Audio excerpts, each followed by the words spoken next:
João, capítulo de número 4. E nós vamos ler, João 14, a partir do verso de número 1. Evangelho segundo João, capítulo 14, a partir do verso 1.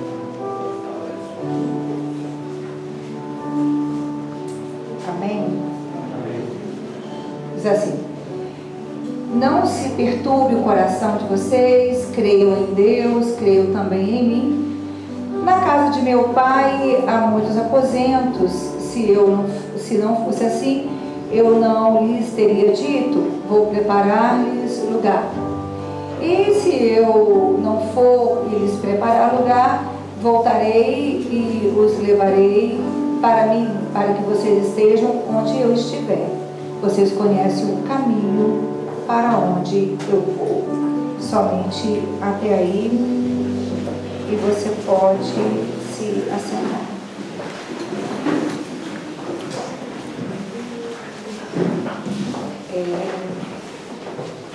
Deus tem projetos concernentes ao seu reino, e esses projetos são os sonhos de Deus. Deus tem sonhos e Ele deseja que esses sonhos sejam realizados, e Ele deseja realizar esses sonhos através da igreja dele, que é o seu corpo, que é a sua noiva. O ano de 2022 será para nós o ano da busca pela excelência. E nós já vimos que a excelência ela é desenvolvida através do amor a Cristo.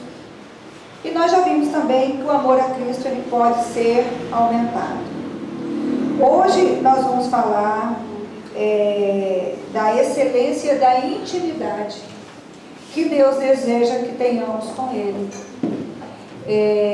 Então, Deus deseja que nós tenhamos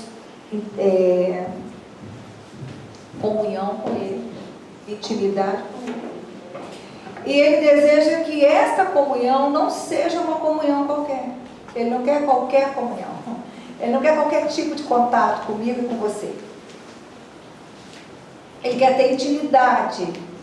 E Ele quer que esta intimidade que Ele tem comigo e com você seja uma intimidade de excelência. De forma que nenhum aspecto ele fique faltando. É interessante como a Bíblia mostra que Deus estabeleceu mandamentos, estatutos e ordenanças, e através desses mandamentos, são práticas, desses mandamentos, estatutos e ordenanças, a gente vai realizando na terra aquilo que Ele planejou para que se fosse realizado no céu. Quando a gente fala de excelência de intimidade, a Bíblia tem uma imagem para que a gente entenda o que seria uma intimidade excelente. E a imagem que a Bíblia mostra de excelência de intimidade é o casamento. Inclusive nesse texto, Jesus Cristo está falando de casamento. Fala, poxa pastor, mas casamento? Vamos lá o texto mesmo. Casamento, João 14, ele está falando de casamento. Eu não consigo entender que ele está falando de casamento. Ele está dizendo, não fique triste, conturbado, não se turbe o vosso coração, creia em Deus. Na casa de meu pai há muitas moradas, eu vou vos preparar lugar. Se eu não for, o Consolador ele não vem. E vós sabeis para onde é que eu vou. Onde é que está o casamento? Aí a primeira coisa que eu tenho que dizer para você é que Jesus Cristo falou para judeus. Todo mundo que estava ouvindo ele falar era judeu. Jesus Cristo, ele falava de maneira muito simples. E ele espera que o reino dos céus seja pregado de maneira muito simples. Às vezes, os pregadores dificultam um pouco usam palavras difíceis, colocações muito difíceis, mas isso não é o desejo de Deus. Jesus Cristo não falou de forma difícil, ele falou de maneira muito simples, né? Por exemplo, para fazer se entender sobre o reino de Deus, quando ele falou para mulheres, ele disse assim: o reino dos céus é semelhante a uma mulher que preparando o pão, coloca 2 medidas de fermento em uma medida de trigo. O que ele está querendo dizer? Que o reino de Deus é algo que cresce. Quando ele foi falar para agricultores, ele disse assim: o reino dos céus é semelhante a uma semente de mostarda. E o que ele estava querendo dizer? O reino dos céus começa de maneira muito pequena, mas ele cresce, ele se multiplica. Ele disse assim para os pescadores, né? O reino dos céus é comparado a um homem que, lançando a sua rede ao mar, ou seja, então ele se comunica de maneira muito direta, muito objetiva, muito clara. Até as crianças entendiam quando Jesus falava. Tanto é que os evangelhos mostram as crianças querendo escutar Jesus, as crianças querendo ficar sempre perto de Jesus, né? E quando ele quis dizer sobre a intimidade que Deus quer ter conosco, sobre a excelência da intimidade que ele quis ter conosco, ele usou o casamento, e ali ele estava falando de casamento. E para a gente entender onde é que está o contexto de casamento ali, a gente precisa entender como é que eram feitos os casamentos judeus. E como é que eram feitos os casamentos judeus? Eram feitos em 2 etapas. Primeiro, o pai do noivo, ele saía à procura de uma moça casadeira, de uma boa família, que tivesse uma moça em idade para se casar, e que essa moça preenchesse todos os predicados, né, todas as qualidades, né, que eram interessantes para que a família tivesse uma vida bem estruturada. Então o pai entrava na casa, se apresentava, dizia quem ele era, dizia que ele tem um filho, falava como é que era o filho dele, e dizia assim: agora eu estou querendo firmar um contrato de casamento entre meu filho e a sua filha. E isso era uma coisa cultural, regular e muito séria, era levado muito a sério entre os judeus. E uma vez que o pai da noiva concordasse com o que estava sendo proposto, então ele firmava o preço, que era o dote. Era o preço que seria pago pelo noivo para que ele pudesse levar a noiva. Acertado o preço, o pai dizia assim: então agora eu vou embora, e meu filho ele virá, ele vai pagar o dote, e a partir daquele momento era assinado um documento que é chamado de ketubá, que é exatamente um contrato de casamento. Maria, ela tinha assinado um ketubá com José, né? Então, o contrato dizia que o dote foi acertado, o preço foi pago, tudo estava certinho, e uma vez com aquele documento na mão, assinado, o pai do noivo voltava para casa e dizia assim: ó, você tem uma noiva. Aí ele já dava para o noivo um espaço de terra, onde ele ia construir a casa, onde ele ia preparar, ele ia fazer plantações, ele ia estruturar a vida para que ele pudesse buscar a noiva. E o pai ficava de olho no que o filho estava fazendo, porque é o pai também que determinava quando que o filho iria buscar a noiva. E quando o pai visse que a casa estava montada, estava tudo certo, o menino estava preparado, estava tudo preparado, então o noivo ia buscar a noiva. Aí acontece que, enquanto o noivo estava preparando a casa, preparando a vida, para que o pai o aprovasse e dissesse a hora dele buscar a noiva também não podia ficar parada. Por quê? A primeira coisa que ela tinha que fazer é acender uma candeia. Ela tinha que pegar uma candeia, acender uma candeia, uma lamparina, para quem era? Uma lamparina. E essa lamparina acesa, ela era colocada na janela da frente da casa. Por quê? Todo mundo que passasse por ali sabia que ali tinha uma virgem, mas que ela não estava mais à procura de casamento, ela já estava compromissada. Ela estava se preparando porque o noivo viria buscá-la. Então, as festas e comemorações eram feitas com a noiva, mas sem o noivo. Todo mundo que ia lá e levava um cabrito, né, fazia um almoço, e a noiva estava sempre muito preparada. arrumada. Porque numa festa de casamento, quem é notado e percebido é quem? A noiva. Né? Ninguém vai num casamento para ver o noivo, nem a mãe do noivo, nem a mãe da noiva, nem as testemunhas. Todo mundo quer ver a noiva. Então, quem tem que estar preparada, impecável, porque para a noiva se olha todos os detalhes.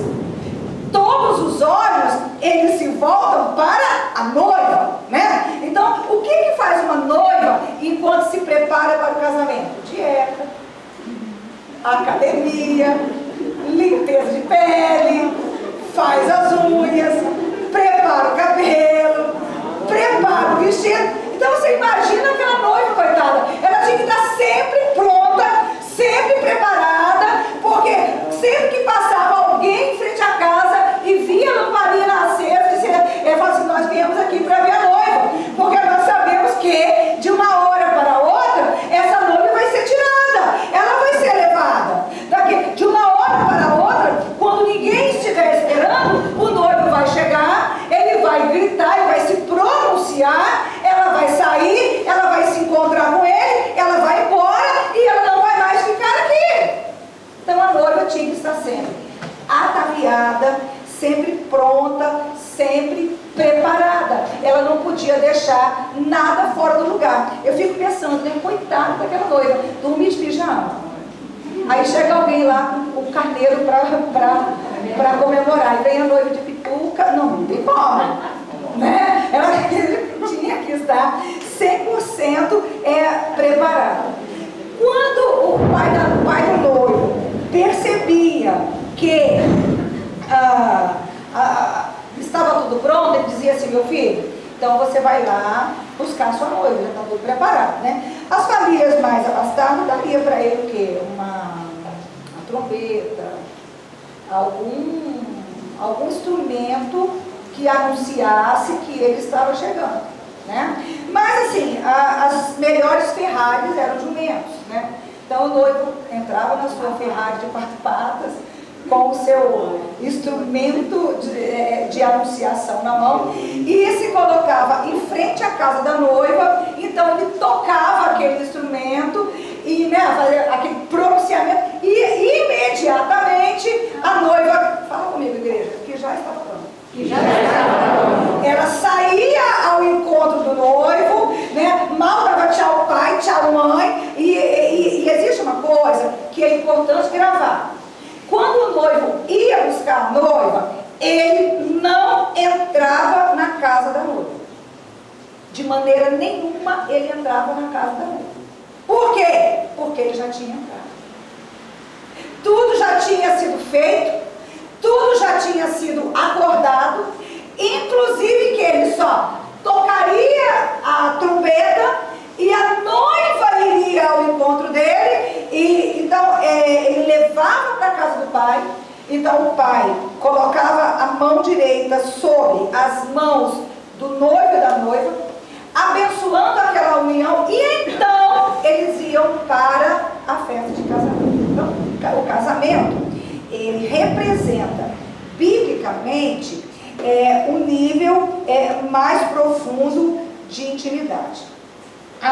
Quando o ketubá ele era assinado, ali o pai do noivo assinava, a família da noiva também assinava. O status da noiva já era mudado. Ela não era mais uma jovem, ela não era mais uma moça solteira, não, ela era uma, fala comigo, noiva. A partir do momento que o ketubá era assinado, aquela moça, ela já era uma noiva.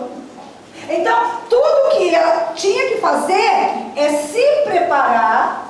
Todo o foco da sua atenção tinha que ser voltado para os preparativos. Para quê? Para que aquele momento de intimidade, que já estava acordado, pago e assinado, acontecesse da melhor maneira possível. É interessante que quando Deus ele se casa com Israel, sabia que Deus se casou com Israel? Quando ele faz uma aliança com Abraão, né, é dito para o Abraão que o Abraão deveria crer nele e ser perfeito, obedecer. De contrapartida, Deus seria o seu protetor, Deus seria o seu provedor, Deus seria o seu amigo, Deus seria o seu alicerce. Então Deus seria, na linguagem da Bíblia, fala-se comigo, o marido de Israel. Porque é isso que Deus espera de um marido, que ele seja a cobertura, que ele seja o protetor, que ele seja aquele que, o provedor, que ele lute e defenda a esposa, a despeito, se necessário for, até com a sua própria vida. Paulo deixa isso muito claro lá em carta aos Efésios. Era selada ali então uma aliança, era selado ali um casamento. Então quando Jesus Cristo disse, não se turbe o vosso coração, não vou deixar vocês sozinhos, eu vou para o Pai, eu vou vos preparar morada, ele estava falando como um noivo comprometido, que já assinou o Ketubá, e que estava indo preparar o Rupá. Rupá é aquele espaço que era dado para o noivo, para ele estabelecer a sua casa, a sua vida, para ir buscar a noiva. Aí fala, pastora, mas assim, Jesus Cristo, ele é um noivo, qual é a relação? Vamos lá. A Bíblia diz que Deus criou o homem do pó da terra. Ele criou o homem do pó da terra, soprou em suas narinas, então o homem se fez alma vivente.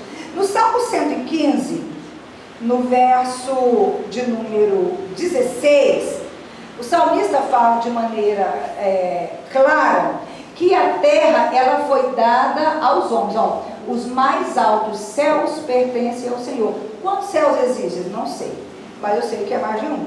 Ó, os mais altos céus pertencem ao Senhor, mas a terra ele a confiou ao homem. Então os céus, espaço de Deus, terra, espaço que Deus deu para o homem.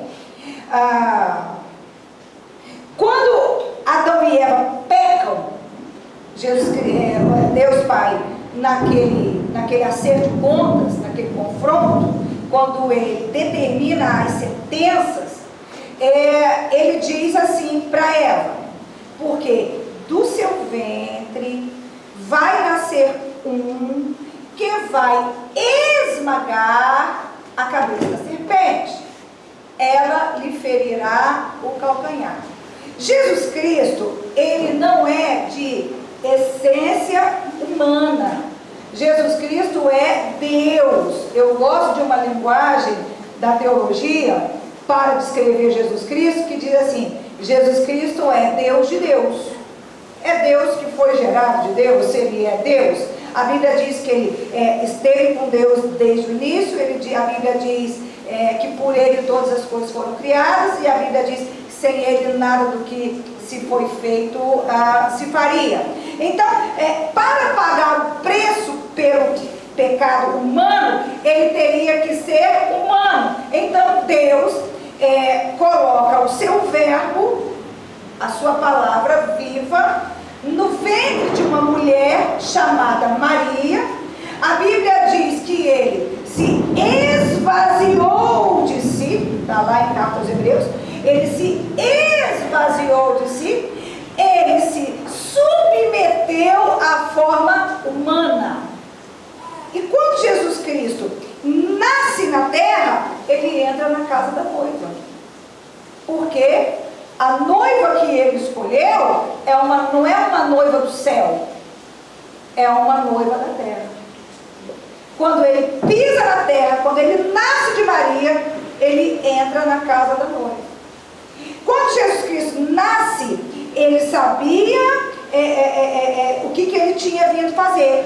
Ele sabia que ele tinha sido enviado pelo Pai para lhes buscar um povo que fosse santo, um povo que fosse separado. Em outras palavras, ele veio para buscar uma noiva que fosse santa, uma noiva que fosse separada. E ele sabia que o preço pela noiva também seria a sua vida. O dote pela noiva também seria a vida, a sua própria vida. Para que o Ketubá fosse assinado, ele deveria entrar na casa da noiva, anunciar o que ele veio fazer, e ele mesmo pagaria o preço pela nossa redenção, ou pela busca da noiva.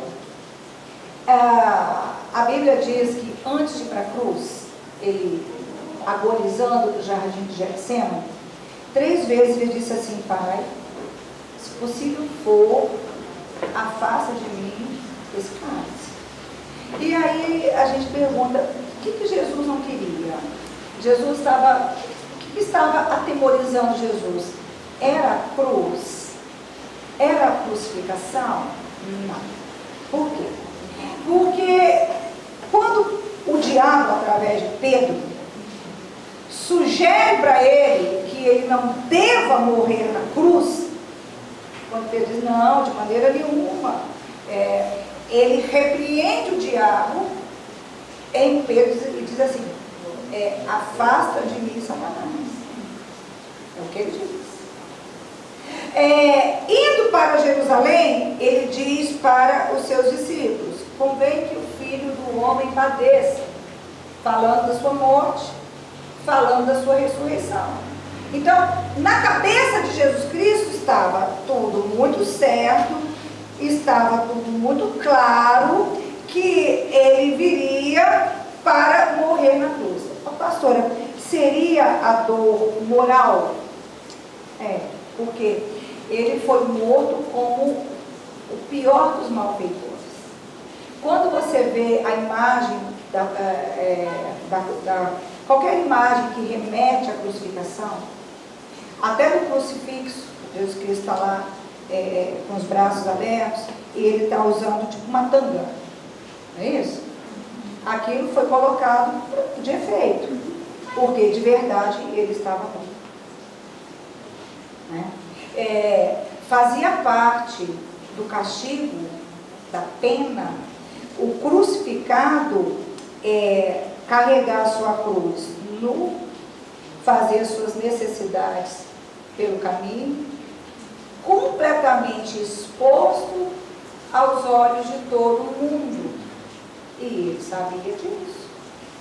Então, não é esse o ponto que fazia Jesus agonizar lá no Getsemane. Então, o que é? Quando Jesus Cristo está diante da cruz, ele fala com o Pai o tempo todo.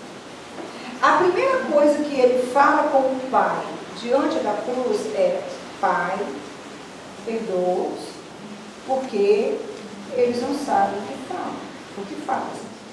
A última coisa que ele fala com o Pai está consumado, né? Eloi, Eloi, lama sabachthani. Meu Deus, por que me abandonaste? Depois ele diz, está consumado.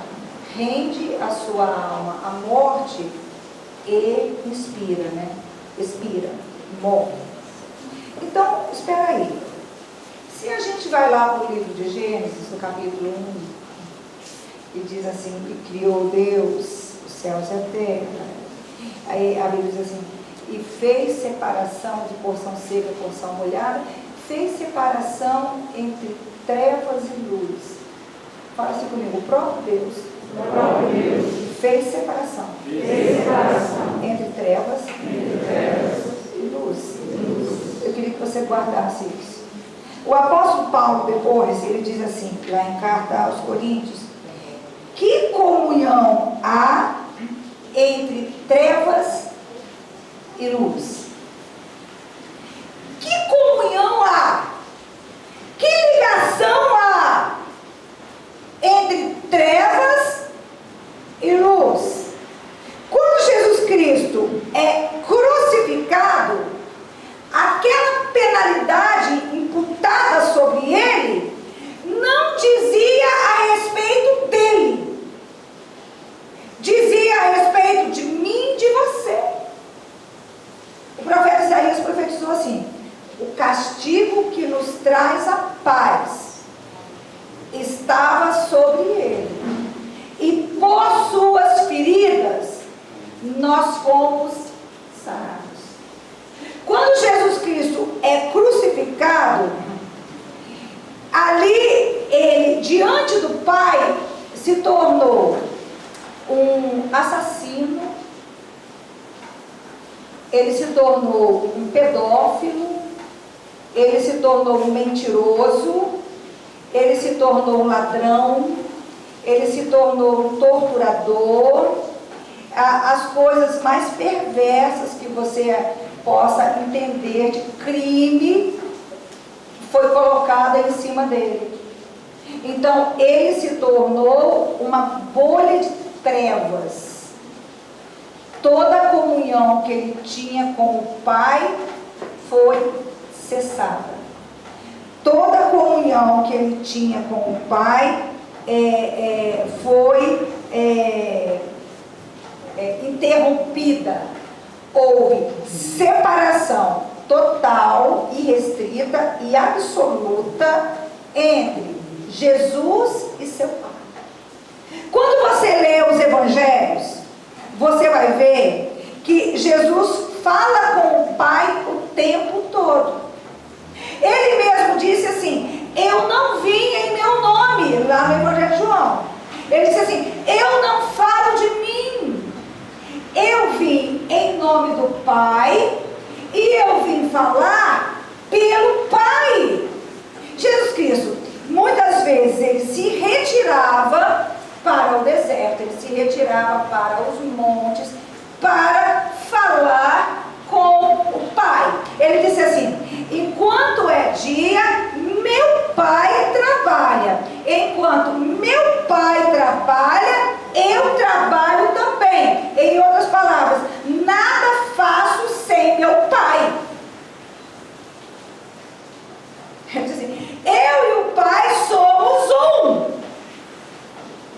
Totalmente unidos. Intimidade absoluta. Companhia. Concordância. Existência. Parte do Pai. Nada pior para Jesus do que ficar separado do Pai. Quando Jesus Cristo morre naquela cruz, quando ele diz Eloi, Eloi, lama sabachthani, e quando ele diz assim, está consumado, ali ele assina o que é. O apóstolo Paulo, ele descreve o que aconteceu nesse momento, descrevendo o que acontecia durante a guerra dos soldados romanos.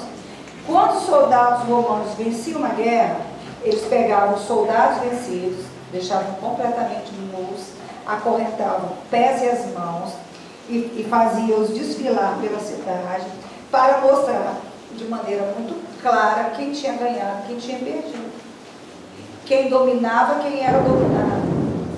E aí o apóstolo Paulo escreve assim: porque ele os desnudou, dizendo aos principados e potestades, ele os expôs à própria ignomia, ele os expôs à vergonha pública. Quando Jesus Cristo assina o ketubá, quando ele assina o contrato de casamento com a igreja, o inferno, que era a oposição, é amarrado. As forças que impediam esse encontro foram desnudadas, foram amarradas e foram feitos desfilar para que se soubesse quem é que mandava.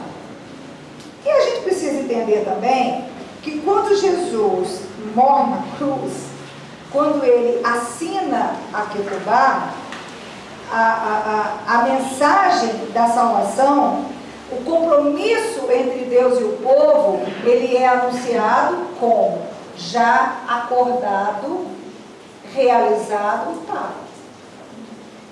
Então, a igreja também assina. Há uma aliança espiritual, há um documento espiritual que é assinado. Fala, pastor, mas eu não assinei nada. Eu não me lembro de ter assinado nada. Aí o apóstolo Paulo, em carta aos Romanos, diz assim: porque se com a boca confessares e com o coração creres que ele ressuscitou dos mortos, será salvo. Se com o coração creres e com a boca confessares que o preço foi pago, imediatamente você já foi salvo. O documento de comprometimento de que você é noiva do Cordeiro já foi assinado. Então, espera aí. Então, quando a gente fala de excelência de intimidade, como é que nós temos que entender esse tempo que nós estamos vivendo? Esse período intermediário entre a ascensão de Jesus Cristo aos céus e a sua volta para nos buscar. Eu queria que você falasse comigo, um período em que a noiva precisa se preparar para receber o noivo. Então a gente precisa entender que esse período ele precisa ser preparado. Por quê? Porque o que Deus quer ter conosco não é uma intimidade parcial, não é uma intimidade qualquer. A pastora Débora está dizendo que quem estacionou o carro aqui nessa rua lateral precisa tirar o carro, porque está entrando água na rua, né? Quase atingindo o nível dos carros. Então, se tiver alguém que estacionou na rua lateral,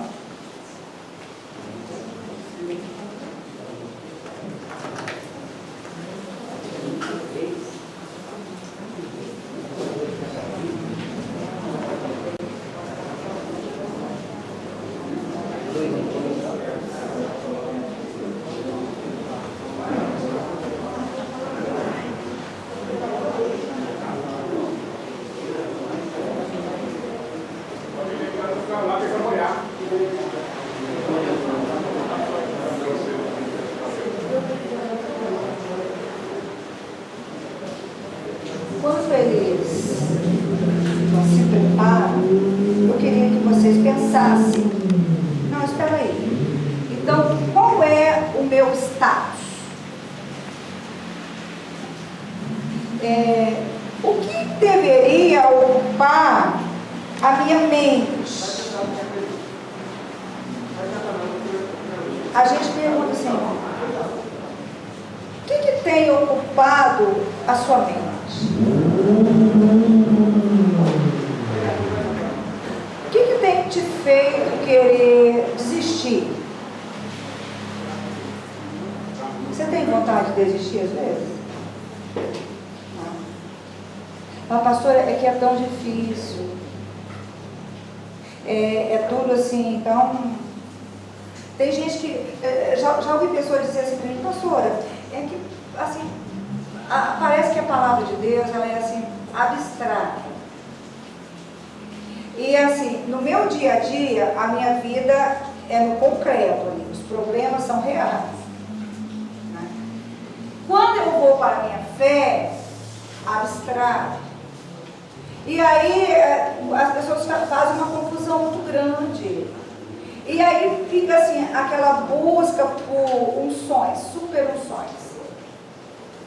Né? Aonde que eu vou para me receber uma oração, uma solução que eu não tenha? Aonde tem uma solução que eu não tenha? O que eu preciso fazer? Em quem buscar? Né? Para quem que eu preciso olhar? Tem muita gente que tem vive essa dúvida, né? essa questão, e não consegue se organizar na vida espiritual. Sabia que tem muito crente que não consegue se organizar na vida espiritual, não consegue crescer espiritualmente, acreditam que estão salvos porque são evangélicos.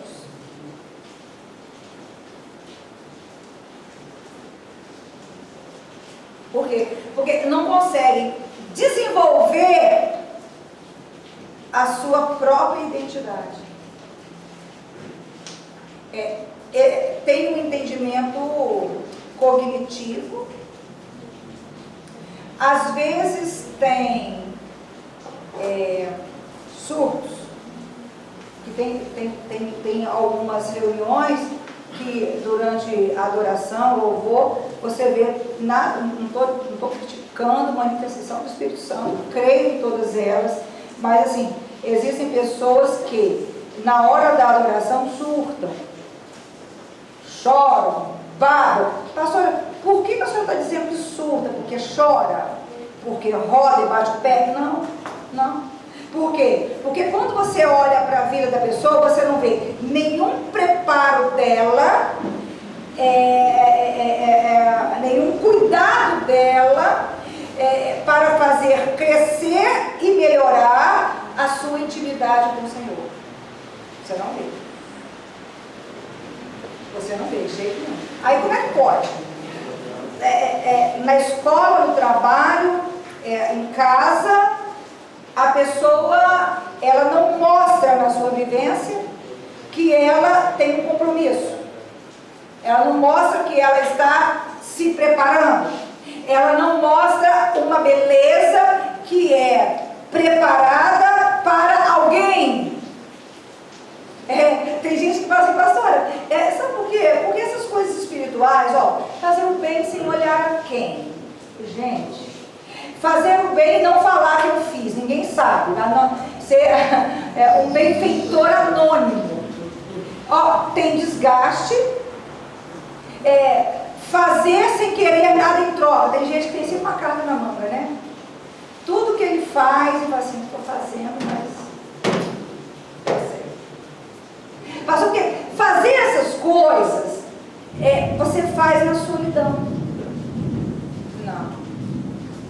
Essas coisas são práticas para se chegar perto de alguém que age com você daquele jeito. Não, peraí. Sabe por que eu ajo assim, que eu procuro ser justo?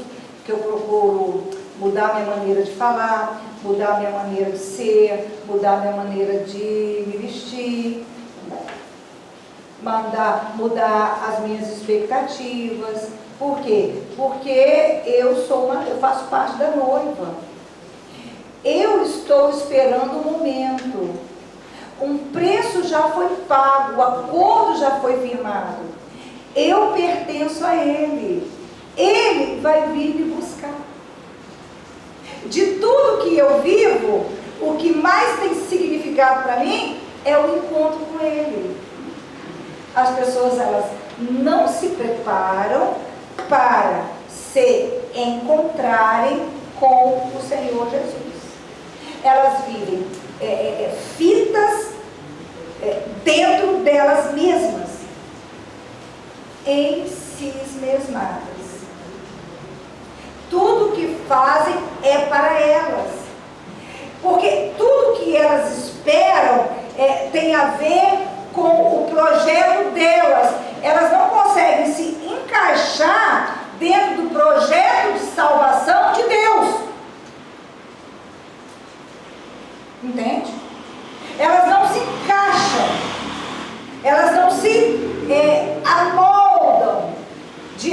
acordo com quem elas estão esperando. Você não consegue ver nos olhos da noiva um maranata. Sabe o que a palavra maranata quer dizer? Ora vem, Senhor Jesus. Você não vê ninguém dizendo assim, maranata. Você não vê alguém dizendo assim, ele vai voltar. O apóstolo Paulo estava sempre afirmando isso. Ele voltará, ele vai voltar. Paulo, inclusive, vivia na expectativa que Cristo voltaria nos seus próprios dias. É só você ler com atenção as cartas dele que dão conta disso. Para ele, Jesus Cristo viria por aqueles dias, por aquelas semanas, por aqueles meses, por aqueles anos. Então, tudo que ele fazia era se mover dentro daquilo que ele expectava. Lá, na primeira carta de Tessalonicenses, no capítulo 4, a partir do verso de número 16, diz assim: pois, dada a ordem, com a voz do arcanjo e o ressoar da trombeta de Deus, o próprio Senhor descerá dos céus, e os mortos em Cristo ressuscitarão primeiro. Depois disso, os que estivermos vivos seremos arrebatados juntamente com ele nas nuvens, para o encontro com o Senhor nos ares, e assim estaremos com o Senhor para sempre. Eu vou ler de novo, a partir do verso 16, do capítulo 4 de 1 de Paulo aos Tessalonicenses.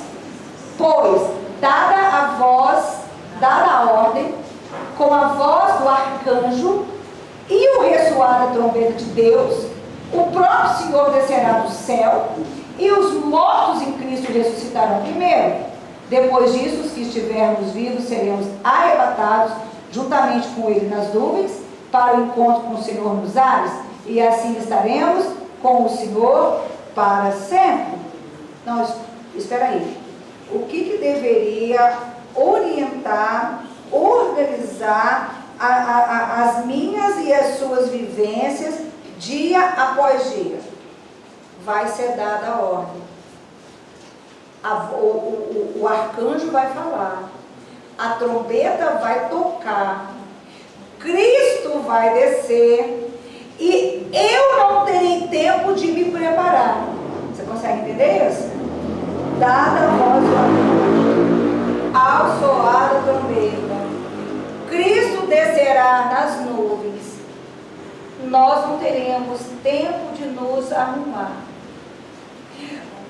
Os que morreram no Senhor ressuscitarão primeiro, e depois nos juntaremos a Ele, num abrir e piscar de olhos, e então a nossa intimidade será planificada. Então, o que nós estamos fazendo nesse período? Nos preparando para aquele momento, desenvolvendo uma intimidade de excelência. E temos que entender que isso não é um projeto da pastora Cris. Tem gente que fala assim, pastora, eu só ouço falar essas coisas aqui na igreja. Eu não ouço falar isso em lugar nenhum. Aí dá a impressão que é só a gente que prega essas coisas. Mas não é não. Inclusive, essa questão de intimidade excelente não é uma criação minha, não é dessa igreja, não é de igreja nenhuma. Fala comigo assim, é um projeto de Deus. Aí eu queria que você analisasse comigo. Lá em Gênesis, quando narra sobre a criação do homem, a Bíblia diz que Deus modelou no barro, o homem foi criado do barro, do pó da terra. O homem é meio terra, você sabia disso? Há uma integração muito grande do homem com a terra. O homem veio da terra e quando ele morre, ele volta para a terra. Tem até uma historinha contada lá no meio teológico, que os homens descobriram como é que faz o homem da terra e marcaram uma reunião com Deus. E foram dizer assim: Deus, nós queremos mudar o nosso status de homem para Deus, porque o Senhor criou o homem, então nós também sabemos criar homens. Aí Deus disse assim: bom, vocês sabem que eu criei do pó da terra, né? Eles disseram: não, sabemos, sim, nós vamos criar também do pó da terra. Deus: então tá bom, vai lá, cria lá que eu quero ver se eu elevo a patente de vocês ou não. Aí os homens foram lá e pegaram uma porção de terra, e Deus disse assim: não, essa terra eu criei, cadê a terra de vocês? Aqui, não, essa terra aí não faz, terra eu que criei, já que vocês querem criar alguém, então crie da terra de vocês, né? Porque Deus é criador, todo o resto foi criado. Deus é criador, único, excelso Senhor, todo o resto é criador. Mas do pó da terra, Ele criou o homem. E Ele modela o homem do pó da terra, mas sopra nas suas narinas o fôlego da vida. Quando alguém sopra, você tira algo que está dentro de você para fora. Você já encheu bexiga? Você pega o ar que está dentro, Deus sopra, então significa que um pouco da essência é colocado em você. É por isso que eu fui criado para ter intimidade com Ele. É inerente. Você entende isso? A intimidade com Deus faz parte do meu ser. As ciências, né, a filosofia moderna, a sociologia moderna, a antropologia moderna, estão dando conta do fenômeno religião. Eles estudam a religião como um fenômeno. E eles atestam que o homem é um ser religioso, ou seja, ele tem necessidade de adorar algo que está acima dele. Então, essa questão de intimidade excelente, não é uma ideia do homem, não é uma ideia da igreja, não é a necessidade de uma pessoa, é a necessidade de todos os viventes. E a gente precisa entender isso. Então, espera aí, pastora, a Ketubá já foi assinada, o noivo já entrou na terra pela porta da frente, nasceu de mulher, ele já pagou o preço na cruz do Calvário, ele já subiu para o Pai, ele já está preparando a minha morada para que eu estivesse eternamente com Ele, e Ele nos deixou o seu Espírito Santo para que nós pudéssemos entender o que Ele quer de nós e nos tornarmos a sua imagem e a sua semelhança. Já está tudo preparado, já está tudo disposto, já está tudo diante de nós. Então nós temos que ter discernimento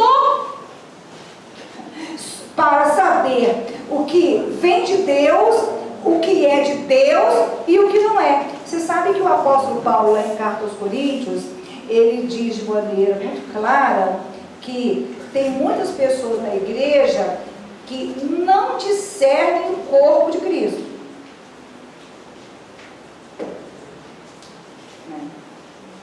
Não tem discernimento do que aquele alimento nos proporciona.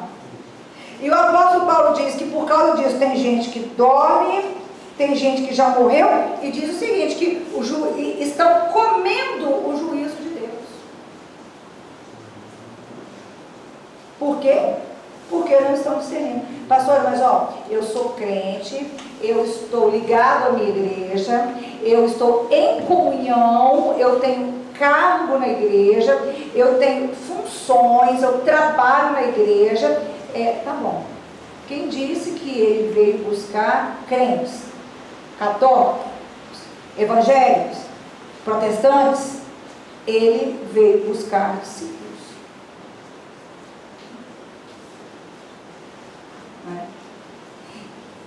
Quem que ele veio buscar?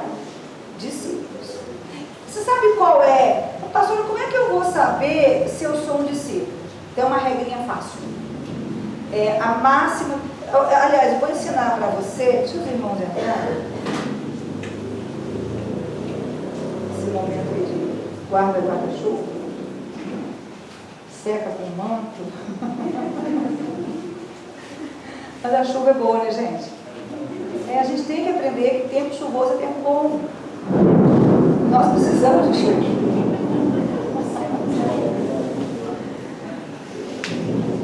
Então, você sabe qual é a máxima de um discípulo? Saiu da boca de Jesus, dita aos discípulos. E nós temos que ser discípulos e discípulas. Saiu da boca de Jesus, dita a mim e a você. Quem recebe um de vocês, a mim recebe. Posso repetir? Quem é que faz parte da noiva? A quem que Jesus Cristo vem buscar? Quem é que está se preparando? Quem é que está aproveitando esse tempo intermediário entre a ida do noivo com a ketubá assinada para o Pai e o período que ele está preparando o lugar?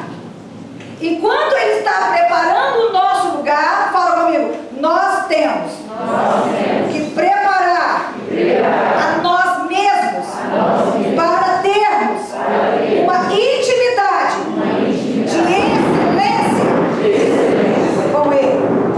Entendeu isso? Aonde você chega é como se chegasse Jesus? Quando você visita um amigo, é como se Jesus tivesse ido visitar. Por quê? Porque você vai ajudar, você vai amparar, você vai receber, você vai instruir. É assim que você faz? Quando você contrata um funcionário, é como se ele tivesse sido contratado pelo próprio Jesus?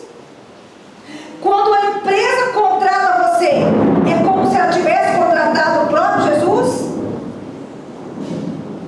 Você vai cumprir, você vai ter uma boa disposição, você vai abençoar a empresa, você vai orar, você vai preservar ela, você vai ser grato.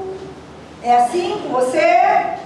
Quem tem um amigo, quem tem amizade com você, é como se tivesse amizade com Jesus? Quem tem contato com você, Jesus tinha amigos, Jesus tinha pessoas que tinham contato com ele, Jesus tinha conhecidos. Quem tem contato com você, ainda que superficial, é como se tivesse contato com Jesus? O que sai da tua boca, o que está no teu coração, a intenção que você tem, o espírito que você passa, é o dele, é o de bênção. Aonde você passa, você deixa um legado de bênção. É isso que você faz? Você paga direitinho? Certinho. Retribui.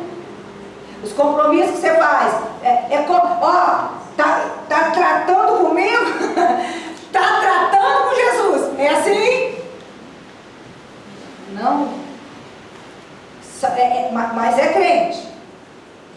Será que quando você toma a Santa Ceia, a sua fé está sendo aumentada ou você está com medo do juízo?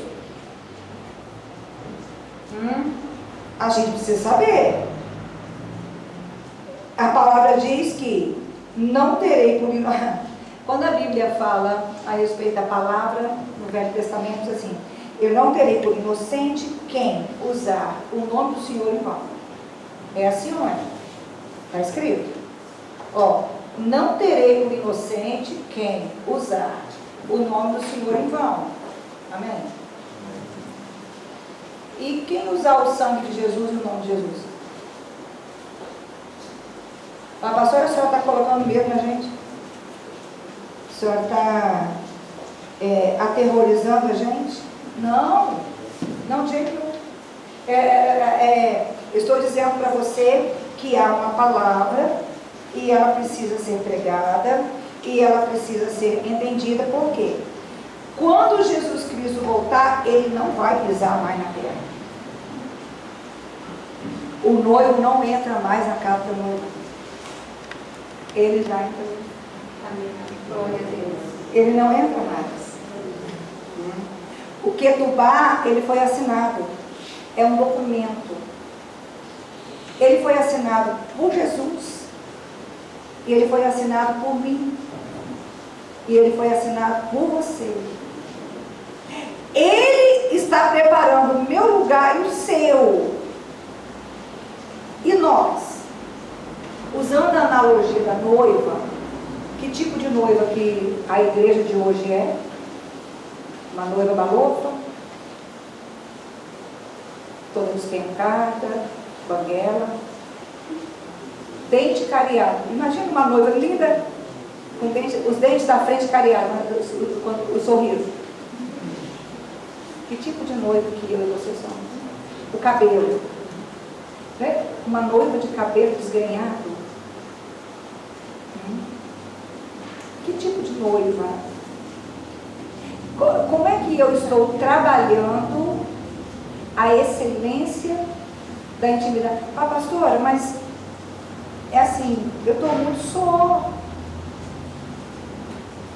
Lá em Gênesis 24, que eu não vou ler por causa da chuva, quando Abraão manda Eliezer buscar uma noiva para o Isaac. É o mesmo sistema. Ele diz assim, ó, não quero que meu filho se case com mulheres aqui. Você vai lá na terra do meu pai e do meio da minha parentela você vai achar uma noiva para Isaac. E deu para o Eliezer roupas, joias, dinheiro, né, prata, ouro, e ele foi. Quando ele chegou lá, eu não sei como, mas ele encontra a Rebeca, acaba chegando na casa do irmão do Abraão. Então ele faz a apresentação e diz, ó, meu senhor me mandou aqui para assinar esse documento e eu estou aqui, eu tenho como pagar e eu vou levar a noiva. E a noiva aceita, a família aceita, o documento é assinado e ele leva a noiva. Eu acho essa história tão bonita. E enquanto ele vem trazendo a noiva, naquela época a viagem era longa, era feita em ombros de animais, ele vem falando do noivo para Rebeca. Ele representa o Espírito Santo. Ele vai dizendo como é que era Isaac, o que Isaac fazia, o que Isaac gostava, o que Isaac não gostava. Você conhece mulher? Coloca vamos dar nome, né, para essa. Vamos colocar alguém no lugar da Rebeca, né? Vamos colocar a Bruna noiva, no lugar da Rebeca. Ela não conhece o noivo. Casou meio que às cegas, por informação. Mas ela sabia que o Eliezer conhecia. Você acha que ela ia arrumar um jeito de extrair todas as informações, sim ou não? Sim. O que ele é? O que ele faz? É isso? Você sabe o que é mulher, gente. Não tem explicação. Fato é que quando ele está chegando com a Rebeca, ela vê Isaac que vinha do campo. Pela descrição do Eliezer, fala assim comigo, ela reconheceu. Isaac. Quando Isaac olha para a carruagem e vê Rebeca, ele pensa assim, usa as roupas que mamãe usava.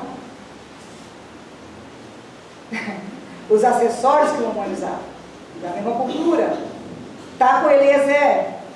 Só pode ser quem?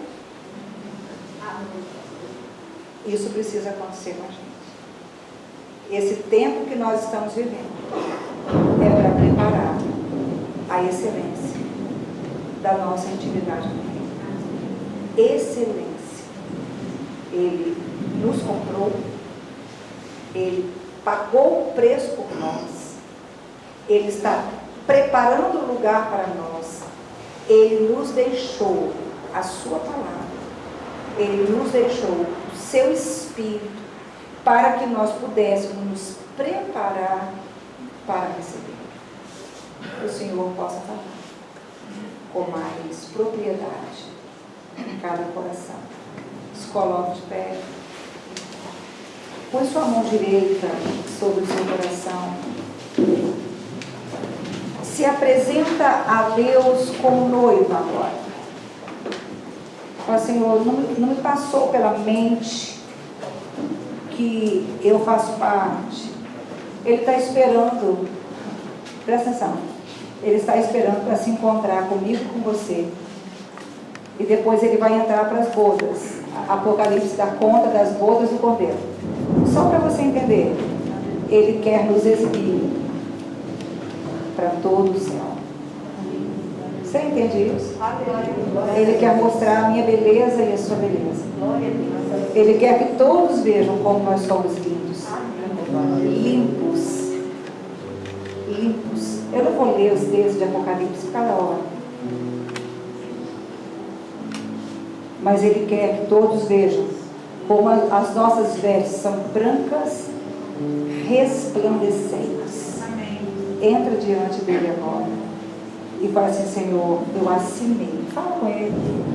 Talvez você está se tratando, fazendo coisas, se comportando como se você fosse qualquer pessoa, como se você fosse do mundo.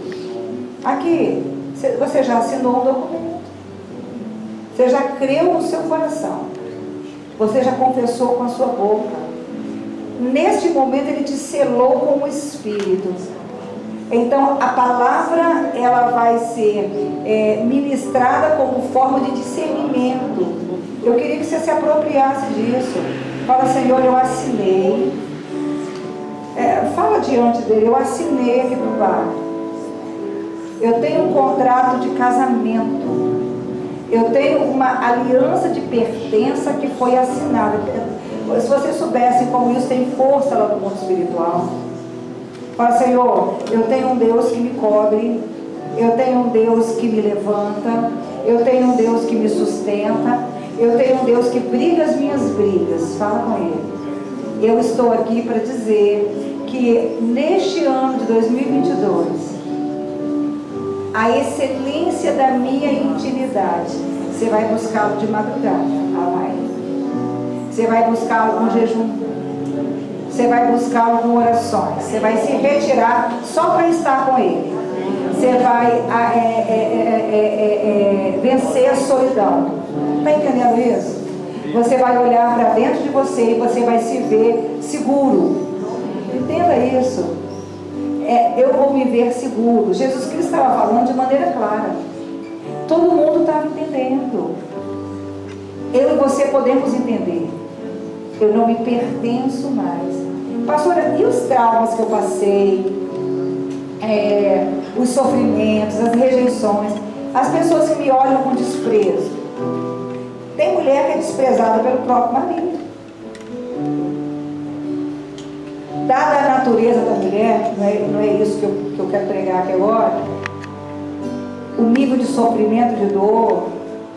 Mas, pastor, como que eu vou sobreviver a isso? Olha dentro de você. Olha dentro de você. Você vai achar o Espírito dele te dando discernimento, te preparando para um momento indescritível. A Bíblia diz que nem olhos viram. O que está te impedindo de se entregar e se render? É alguém que você perdeu? É alguém que te deixou? O olhar de alguém, de reprovação de alguém sobre você? É o quê? São as dificuldades. Pastora, eu entendo a palavra, na hora de praticar, eu me embolo. Ei, tem um Espírito que está falando. Está falando dele com você. Tem uma palavra que te mostra. Tem um Espírito que te fala. Aleluia. Aleluia. Assume. Assume agora. Mas eu quero assumir. Eu quero trabalhar.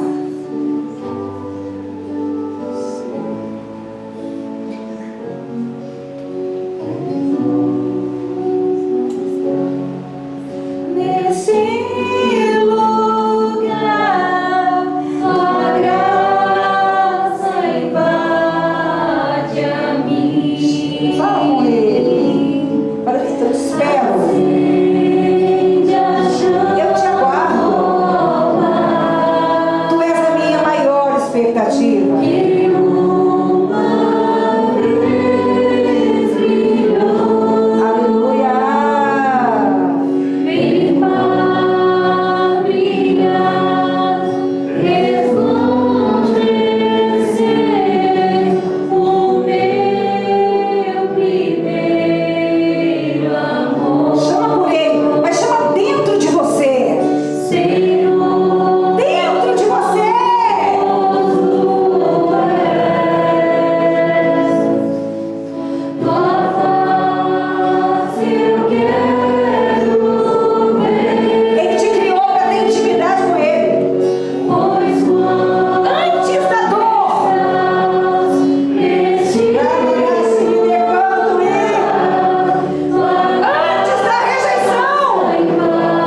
Aleluia, aleluia, aleluia, aleluia, aleluia. Não tenha medo.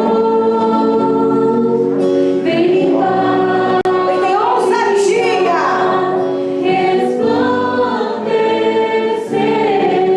Ele tem um caminho para você. Ele disse: vocês sabem para onde eu vou. Aleluia. Fala: eu sei, Senhor. Eu sei. Aleluia. Esse é o momento profundo de comunhão. E o Espírito Santo está aqui. Pois como estás neste lugar, Aleluia. Profeticamente declara: acende a lâmpada. Com fé, igreja. Aleluia. Ele é a tua saída. Ele é a tua resposta. Ele é o encontro. Aleluia.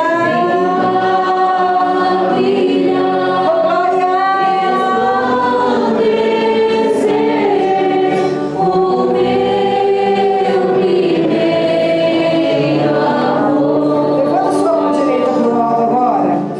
Eu vou pedir ao Senhor, não sei se ele vai me atender, para ele trazer para dentro do seu espírito o impacto da anunciação quando a igreja for recebida na glória. Leia o Apocalipse 19 em casa. Em casa você lê. Vai ser precedido de aleluia. Aleluia.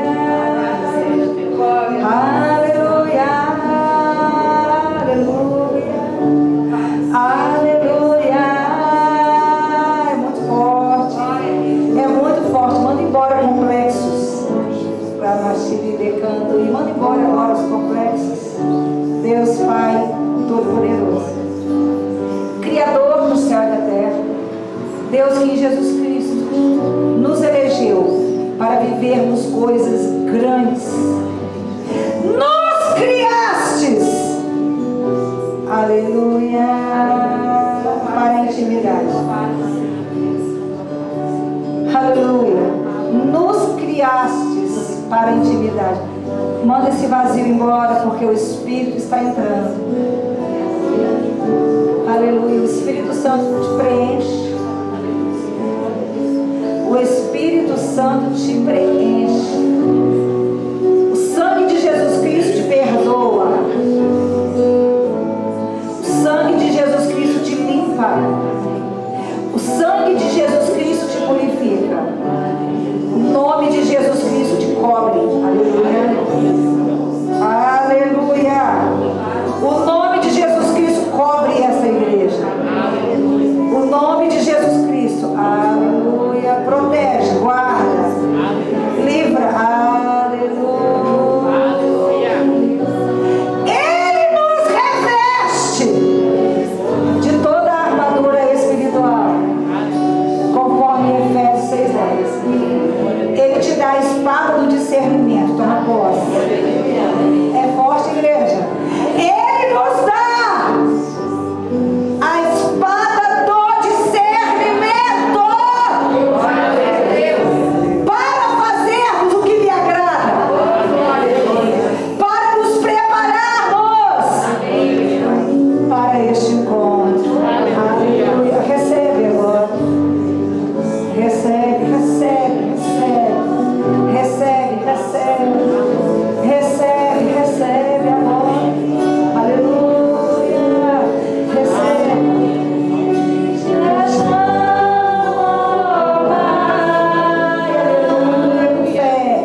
tua presença.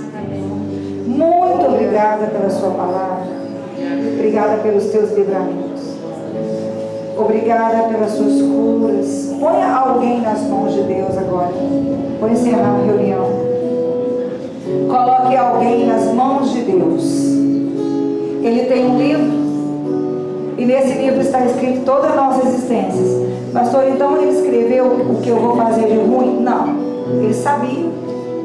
Por isso escreveu. Fala, Senhor, eu coloco esta pessoa nas tuas mãos. Todos os dias que ela já viveu. Todos os dias que ela tem para viver. Eu peço para que o teu Espírito se mova com misericórdia. Que ela tenha tempo de se preparar. Que a salvação ela seja operada no interior dela, com muita fé. Mas colocando, você tem autoridade. Coloca nas mãos do Senhor. O Senhor sabe o tempo dela viver. O Senhor sabe o tempo dela morrer. Se envolva com a vida, se envolva com a morte, se envolva com a vivência, com a estrada. Coloque com fé. Fala, Senhor, não permita que nada que não esteja no seu script, nada que não esteja determinado pela sua vontade diretiva, venha se instaurar na vida dessa pessoa. Que haja libertação, salvação, que haja restituição, que haja discernimento e entendimento. Coloca com fé. Que haja cura, que haja renovo, que haja recomeço. Aleluia. Que o Senhor te abençoe e te guarde, faça resplandecer a luz do seu rosto sobre você e tenha misericórdia de você. Sobre você levante a luz do seu rosto e te dê a paz.